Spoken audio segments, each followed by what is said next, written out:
Greetings, everyone. Thank you for taking the time to visit my channel and really interacting with other Luciferians and continuing upon the path as you find appropriate.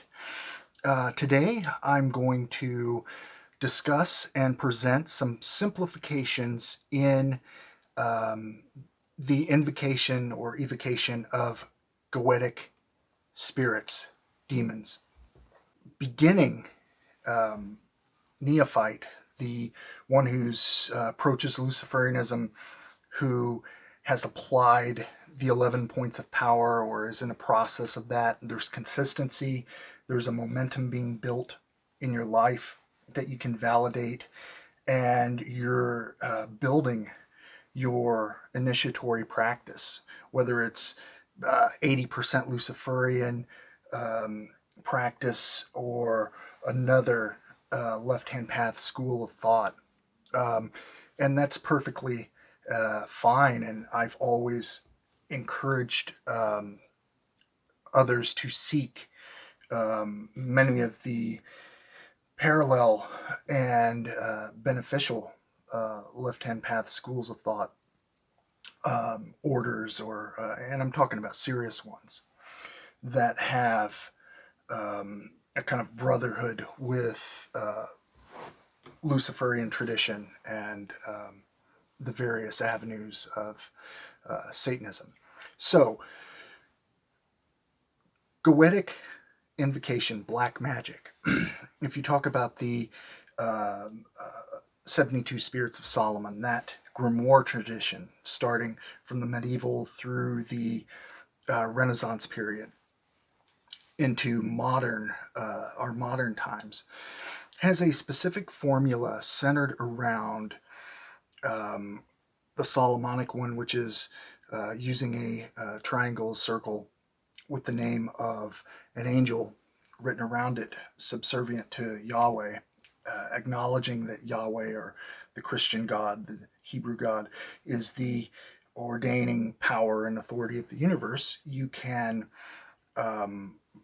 call forth specific, like the 72 Goetic demons, into the triangle to command various things from them. That is the whole premise of that type of Goetic sorcery, black magic. And as a Luciferian, my initiatory workings early on in the 90s would not accept, I could not invest passion and belief in this foundation of Judeo-Christian cosmology by using those the prayers as they are in the Goetia from the Renaissance period, because that's kind of how these things went. I said, well, I have to stop invoking with all this stuff that has no bearing to me. It's actually offensive as one who's a Satanist, a Luciferian. So instead, I'm going to formulate the Goetic invocations from a Luciferian perspective, utilizing the 72 and the adversarial fallen angels, the demons, outside of and rejecting Christian cosmology and divine order. All of the 72, with exception of a few that emerged later on, have origins in pre-Christian religions, magical traditions. So, with that said, investment of belief will desire belief in invocating, utilizing the strong foundation of self-determination that you are directing and you are being the temple, the vessel for that spiritual energy to be called forth. That changes the dynamic and opens the gates for so many experiences which in my life, very, very few have in any way been harmful to me. I've had nothing but benefit, pleasure, and some great experiences. And that's why I'm talking about this today. So instead of doing all of those ceremonial movements, which for a traditional ceremonial magician, this might be your avenue. This is how you interact and invoke in that communion between the demonic, the divine, and your daemon. That might be how you do it, using all of the proper tools of the art, from robe to dagger to or athame, wand, and you may use, even if you use the Luciferian invocations in the ceremonial manner, you will get results from that. But there are many, and something that I've been able to fortunately have the ability to work with over the years is a very direct simplification of primal sorcery, still attaining the same results as you would in a ceremonial setting. Now, that's not for everyone. You have to make that decision for what is best for you. But something that I first begin with in Goetic invocation and my work, Goetia of Shadows, and similar ones, Bible, the Adversary, and others, including Fallen Angels, have structured Luciferian invocations and instructions for simplification of those to where you can do it in an adaptable time. If you don't have a lot of room, have not much privacy, or you're out and about and you don't want to draw unneeded attention, there are ways you can do it. The key component, as I've always said, is will, desire, belief. The unity of that. And when you're invoking, when you're reciting, whatever it is you're reciting to call that spirit, that deific mass, that demon, then you have to visualize it and totally invest belief and passion into it in those moments of calling. And doing the activities, the actions that you're doing to build that connection between you and that spirit towards your short and long-term goals. It's the entire belief and iron will of the Goetic sorcerer, the Black Adept, to make that happen. How you do it in between that, tools, altars, very limited things, that's up to you. But here are some things that I've used, which, you know, when the Luciferian Apotheosis was co-founded by me and opened in 2007, it was a time when nobody was really offering left-hand path, a specific left-hand path focused shop, where you have all of the adversarial and the darker aspects of magic, which for me were the core, the essence of all of it. There wasn't much of that, if any, at all. So the Luciferian Apotheosis, I wasn't sure, and my partner wasn't sure how this was going to work. It could have been a complete failure, and we left very good jobs in professional jobs to focus on this because I wanted to bring and honor the pandemonium and the path of the Luciferian spirit. And, you know, it's good to make a living from what you love as well.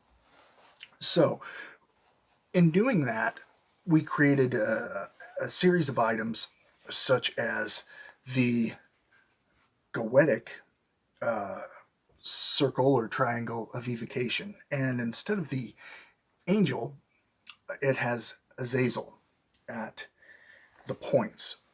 And the purpose of that is Azazel is not a destructive force to me, but an inspiring and motivating one who is a creator, who is a demonic predator, but also the one who inspires all aspects under Venus as the morning and evening star. So having something like this is what you would place down, and then you would take some type of talisman, sigil of the Goetic demon. It could be a printout, it could be something you've designed, it could be a statue you've designed, a talisman to carry on you, or a what you would call a talismanic pendant, or something akin to this. This is Paimon, and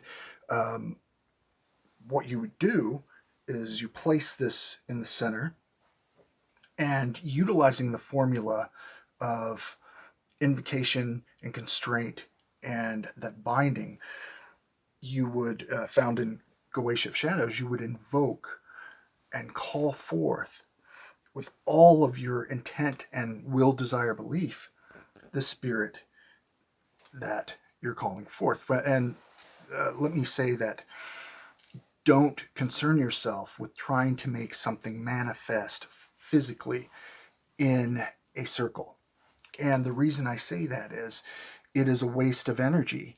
And most of the time, more than likely, you will have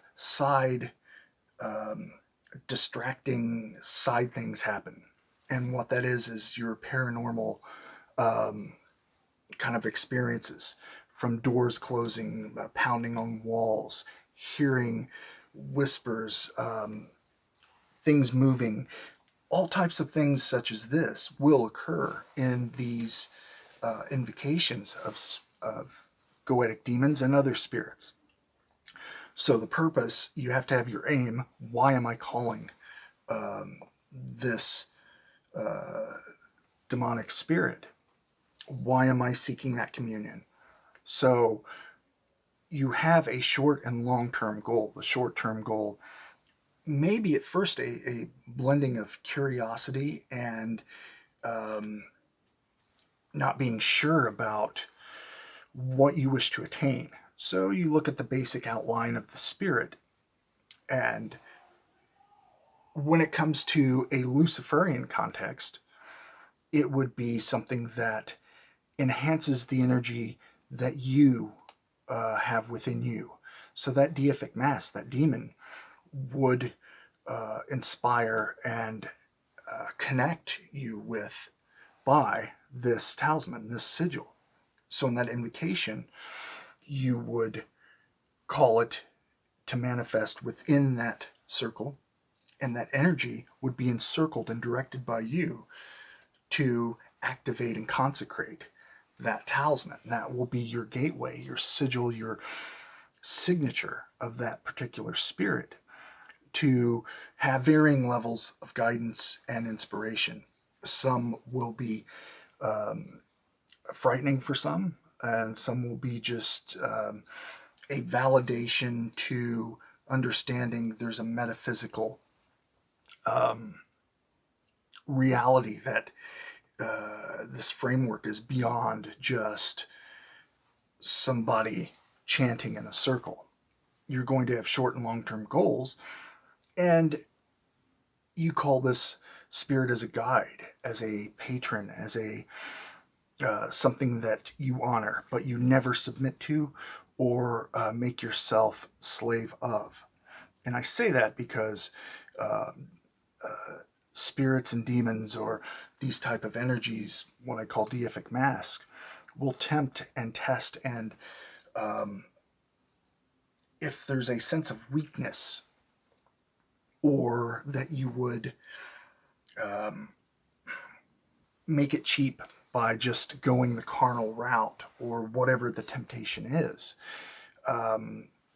if that doesn't fit within your short and long-term goals and is a rational, strategic indulgence, then you should never do it, because it would decrease your power.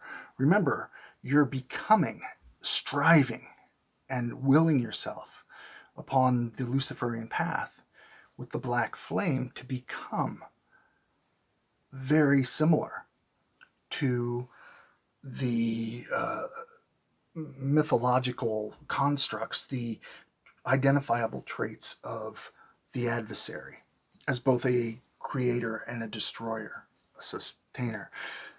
The talisman that you utilize, so there's many kinds, Ashtaroth, you will consecrate it in those moments of invocation, and then you will utilize that talisman. You'll wear it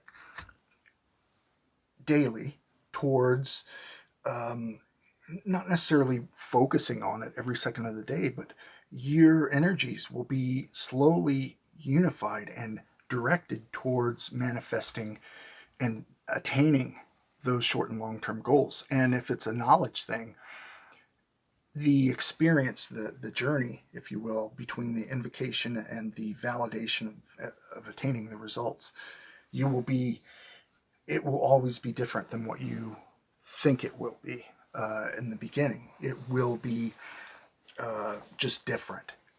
Sometimes greater, sometimes you'll have failures, you'll have disappointments. But remember to always have your structure. And upon attaining it, offer a pouring out of liquid, a libation, an incense offering, a thanks. And in that, always honoring and respecting that force, it will in turn not encourage your self-destruction. And people self-destruct over so many things, but magic is indeed a tool and a weapon. So you must prepare your foundation within the Luciferian context of self-reliance, determination, and strength. You'll have mistakes, you'll have downtimes, but you'll also have great success in other areas. Another thing that can be utilized, in the Apotheosis, I've created numerous Goetic demon altar cloths, and that is really a means of honor and focus and aesthetic recalling of specific spirits. The use of wands in ceremonial magic is optional.